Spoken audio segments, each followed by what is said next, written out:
හොඳයි. අද අපි කතා කරන්නේ NVM ගැන. ඔයා මේ වීඩියෝ එක ඉවරනකම් බැලුවොත් මොකද්ද මේ NVM කියන්නේ?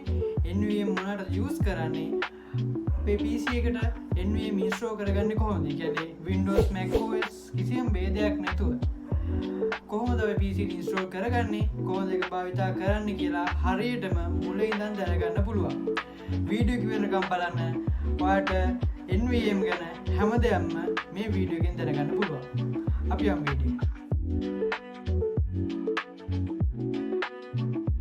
අද මේ NVM කියන්නේ. NVM කියන එකේ තේරුම තමයි Node version manager. ඒ කියන්නේ අපේ PC එකේ යම් ප්‍රොජෙක්ට් එකක් හදලා තියෙනවා කියන්නේ. ඒ ප්‍රොජෙක්ට් එක හදලා තියෙන්නේ යම් එක්තරා version එකක. Node version එක. එතකොට අපිට තව ප්‍රොජෙක්ට් එකක් ආවට පස්සේ ඒක තියෙන්නේ තව version එකක. අපිට පහසුවම මේ NVM එකෙන් පුළුවන් ඒ version අතර මාරු වෙලා අවශ්‍ය වෙලාවට අවශ්‍ය version එකට ඒ කියන්නේ version 14 තියෙනවා නම් 15 එකක් නම් ආවේ කෙලින්ම 15 version එකට මාරු ඉන්ස්ටෝල් කරගෙන ඒකට මාරු වෙලා ඒක ඒ වෙලට ඒ ප්‍රොජෙක්ට් එකට ගිහින් ආය අර ප්‍රොජෙක්ට් එකට යන්න පුළුවන්. ඒක තමයි සරලව NVM එකකින් වෙන කාර්යය. එතකොට ඔයාලට version අතර මාරු වෙන්නේ කොහොමද? ඒක කරන්නේ ඒ කියන්නේ ඔයාලට NVM version 16 එකේ ඉන්නවා නම් 17 20 වගේ එකට මාරු වෙන්න ඕන නම් කියන්නේ තව එක ඉඳලා තව එකකට මාරු වෙන්න ඕන. ඔයා කරන් තියෙන්නේ යන්න ටර්මිනල් එකට ගහන්න NVM use ඔයාලට අවශ්‍ය version එක ගැව්වා enter කරන්න.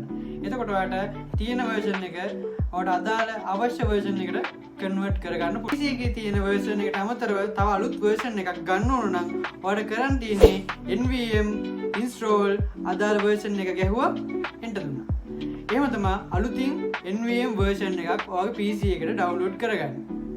දැන් අපි බලමු NVM install කරගන්නේ කොහොමද කියලා. ඉස්සෙල්ලාම අපි Windows වල process එක බලමු. ඊට පස්සේ macOS එකේ බලමු. මම download කරගන්න site වල links description එකේ දාලා තියෙනවා. ඒකට ගිහින් ඒක බලාගෙන මගේ වීඩියෝ එක follow කරන ගමන් ඔයාලගේ PC එකට install කරගන්න. වීඩියෝ එක ඉවරනකම් බලන්න. ඔයාලට හරිම අදහස මේක install කරන්න කොහොමද, setup එක install කරන්න කොහොමද කියලා හරියට දැනගන්න පුළුවන්.